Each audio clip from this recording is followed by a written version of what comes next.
Devotion. We're in Mark chapter 16, the conclusion of the gospel and its conclusion of our study of the four gospels. So today we've looked at all four gospels. In fact, we've looked at every book other than the book of Acts, which we'll start, Lord willing, tomorrow, and the first half or so of Hebrews. So we are quickly coming up on our conclusion of our chapter by chapter study of the New Testament, which began, of course, when COVID hit.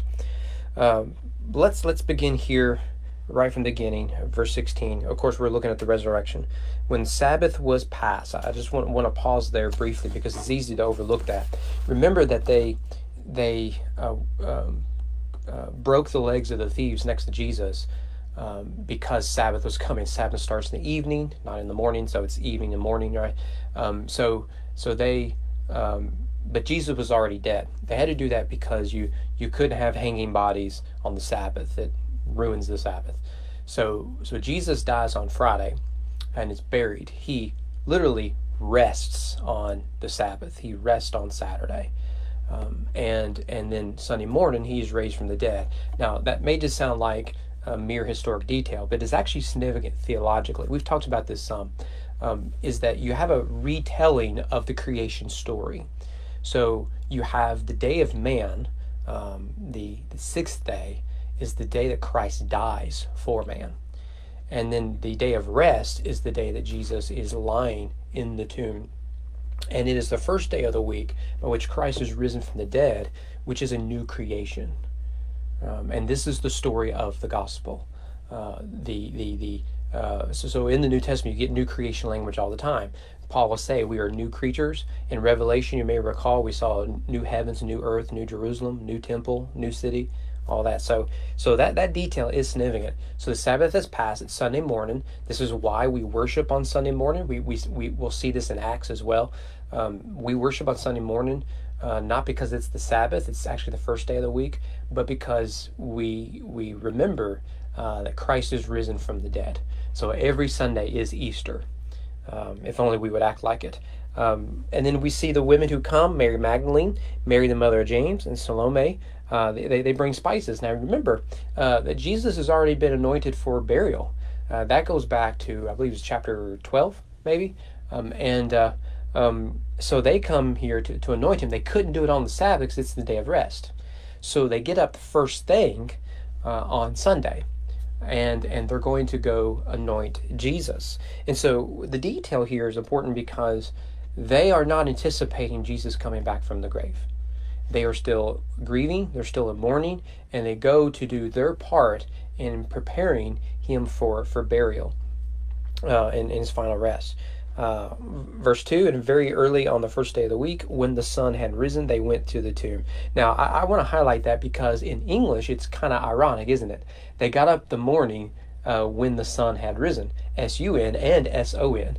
Now, it doesn't work in Greek, but it works in English, and so there you go. And you notice that they know where the tomb is.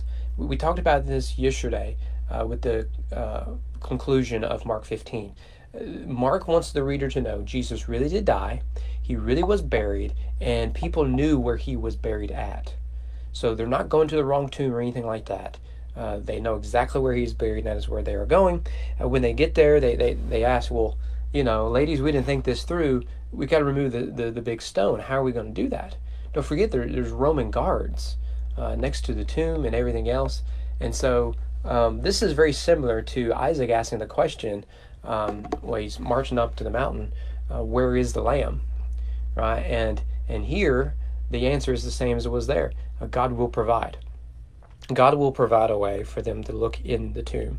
And so when they get there, they see that the stone had been rolled away, and then Mark says it was very large, so it would take a lot of work to move the stone, but nevertheless it has been moved. Verse 5, entering the tomb, they saw a young man sitting on the right side, dressed in a white robe, and they were alarmed. You'll have to help me here. This is the first description of an angel in Mark, and the only one. There is talk of the angels ministering to Jesus in Mark 1 following his temptation. But I'm unaware of any passage that describes angels. The Transfiguration may get close to it, but I could be wrong. There may be something in Olivet Discourse, but I'm unaware of one. This is not a major theme in Mark's Gospel. So he describes him as a young man sitting at the right side, dressed in a white robe. And one of the striking things about Mark's account of the resurrection is the fear and the intensity of emotions that the women feel. Now imagine here, you're going out to the burial place of someone you deeply love, and there you find a missing body, and someone is standing there you don't recognize, and there's a lot of confusion. Of course, the emotions are going to be fear, anger, anxiety, tension, right? It's all going to be very high. And so the text tells us they were alarmed. And of course they were alarmed because they weren't expecting any of this. Because dead bodies don't come back to life. Everyone knows this. Just because they're ancient writers doesn't mean they're likely to believe in anything. They understand dead bodies don't come back to life. Verse 6, the young man, the angel said to them, "Do not be alarmed. You seek Jesus of Nazareth, who was crucified. He is risen. He is not here. See the place where they laid him." So, here is the gospel in a nutshell. This Jesus, who was crucified, is risen. He's risen. And you'll see, we talk about this with Matthew's account because it's clear. The come and see will lead to the go and tell. Come see where they laid him.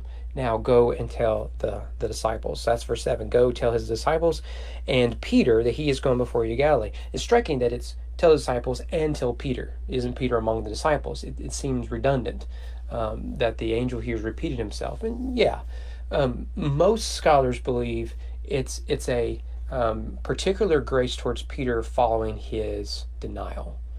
And I think that's a perfectly fine explanation. Could also be because he's the leader of the 12. He's probably the oldest, maybe even the only one married. So it makes sense maybe to single him out. That when you tell the disciples, make sure you tell Peter, because he'll know what to do. But nevertheless, you see that come and see Christ is risen. Go and tell that he is risen. That is the gospel call. Come and see. Right? This is repentance. This is faith. This is where forgiveness is found. Come and see that he who was crucified is risen from the dead. And now, go and tell others that Jesus Christ is alive. It's as simple as that. The Christian life in a nutshell. Come and see, go and tell. And so they flee from the tomb.